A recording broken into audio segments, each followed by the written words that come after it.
बेटा हमने properties of water में amphoteric molecule as a water के तौर पर पढ़ा था। आज हमारे पास दूसरा टॉपिक है हाई हीट स्पेसिफिक कैपेसिटी, या इसको हम कहते हैं कि हाई स्पेसिफिक कैपेसिटी, या सिंपली कहते हैं हीट कैपेसिटी या हीट स्पेसिफिक कैपेसिटी। देखिए बात यह है कि इसको पढ़ने का आसान तरीका है कि हम अगर ये कह दें कि भाई N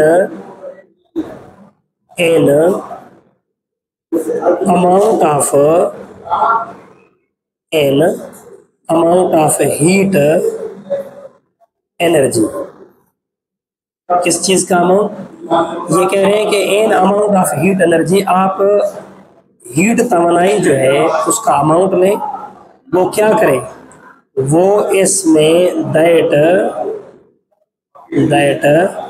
raises the temperature of water,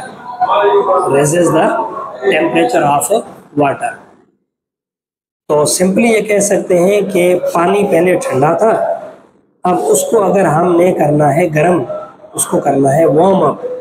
तो जैसे हमने पानी को किसी बर्तन के अंदर डाल के उसको जब हमने गर्म करना शुरू किया, तो गर्मी लगने के दौरान ये जो हीट एनर्जी है ये वही गर्मी है, ये हीट एनर्जी उस पानी के अंदर दाखिल हो रही है, और पानी पहले ठंडा था, फिर उसका टेम्परेचर जो है वो रेज होता जा रहा है, बढ़ता जा रहा है।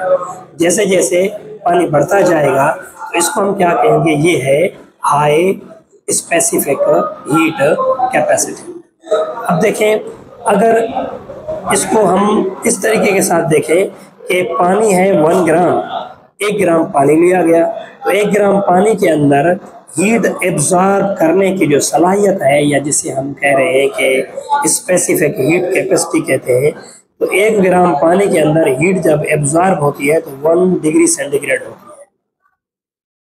तो 1 डिग्री सेंटीग्रेड ये कब स्टार्ट होगी, जब उस पानी को टेम्परेचर 15 डिग्री सेंटीग्रेड से एबव, कम से कम 15 डिग्री सेंटीग्रेड से ऊपर अगर हम उसको हीट एनर्जी देंगे पानी को, तो फिर पानी क्या करेगा, अपने अंदर उस हीट को एब्जॉर्ब करता जाएगा और पानी का टेम्परेचर जो है वो रेज होता जाएगा।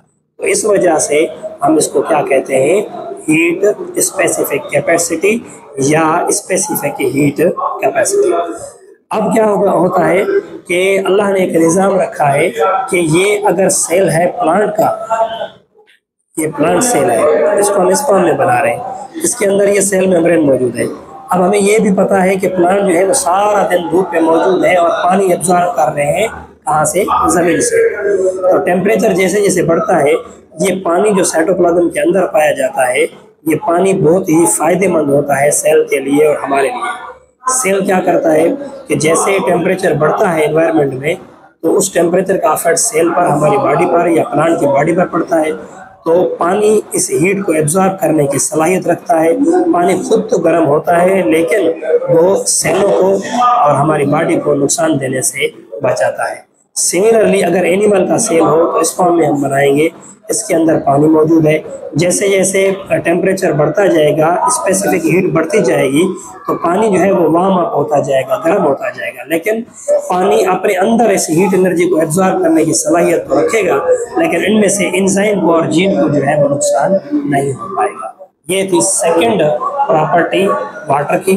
तो अगली प्रॉपर्टी में फिर आपको बताऊँगा कि और प्रॉपर्टीज में कैसे कैसे ये वाटर जो है अपना रोल प्ले करता है ऑर्गेनिज्म के बॉडी के अंदर।